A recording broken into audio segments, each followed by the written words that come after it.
Does everyone remember when my clothes molded in my washer dryer combo? Yep. Well, I'm about to clean my water system, drain it, and refill it with fresh water in order to get all of the mold spores out of my water system. Okay, so here's what I'm doing about my water system. I ran 2 cycles of like the wash through on a sanitizing cycle. And now I'm about to drain my entire tank in order to, I guess, clean out all the mold and then put fresh water back in.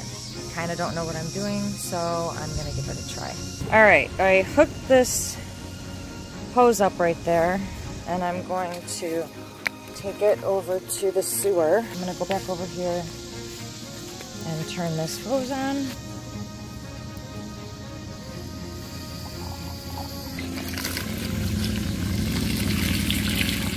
So that is draining my water tank right now, which is kind of cool because hopefully the moldy and the mold spores and mold residue will go with it. Okay, so far so good.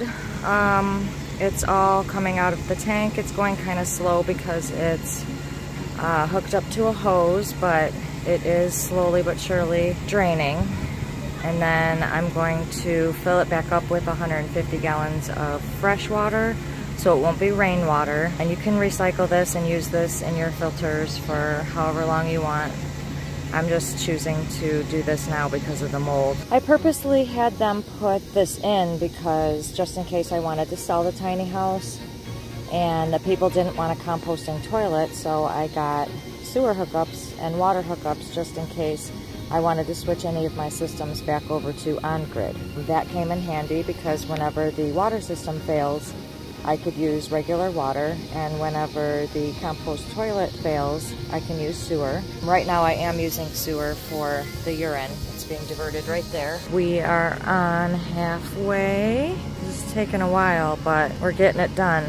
And then I'm gonna have to flush the hose, and then we're gonna have to fill this bad boy back up. All right, we are coming to our last water, and we're about to flush the hose with maybe some peroxide, and then we're going to put the campgrounds water in here, which has some safe chlorinated stuff in there, so hopefully that will kill any of the mold spores that are left in the 150 gallon water tank. All right, I unplugged this black pump right there, and that was where I unplugged it from. Now I am flushing this hose with peroxide to get the residual mold spores out of the hose, and then I'm going to unhook that and then put it in the input one, which is this one, and fill the water tank back up.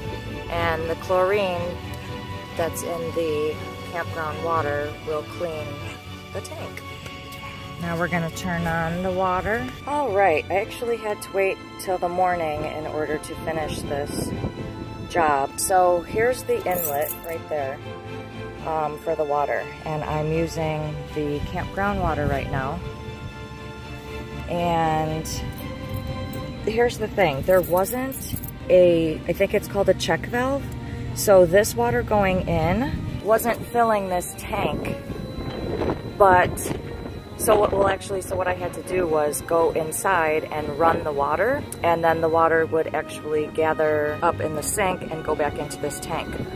Well, it was only about up to here last night, and I did not leave the water running throughout the night. But here's what happened. It's still filling up. I do have the water inside running right now, but for some reason it looks like it has caught on and it's filling up. So what I'm gonna do is shut off the valve and have this stop collecting, and then from now on I'm gonna collect the rest from the rainwater whenever it rains. Because if I leave the valve on for that pump, then it's gonna overflow in that tank right there if I don't do that. Right now the water is running on the inside of my house, and that's why that green pump is working. So what I'm going to do is I'm going to shut this valve off right there from the campground. And then that's going to stop filling the tank. And now I can go inside and shut the water off. Okay, now if I shut my water off, which I'm going to, I'm seeing that the pressure is not so much. So I'm gonna have to figure out how to reconnect my system in order for this to start working again. So I'm gonna shut this off and then go outside and unhook the hose. All right, I unhooked the hose, and actually I had forgotten to turn off the water, so that's why that leaked. So I turned off the water and I unhooked the hose. And now let's go back inside and see if my water pressure is back to normal. All right, I'm gonna turn this back on, and I do not have water pressure. So I'm gonna have to figure out how to fix that like I said before. So the water stopped and it's on. That worries me. I don't know where I went wrong. Again, I'm gonna go outside, check it out. I opened up this area again, and I noticed that that pump up there, it was plugged in, but I pushed it in a little bit more. And then it kind of started working again. So let's go see if the sink water works again. Yay, I have water pressure.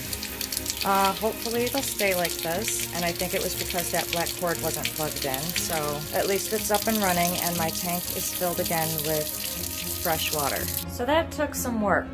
I will learn my lesson definitely next time and not put wet or damp clothes in the washer dryer combo.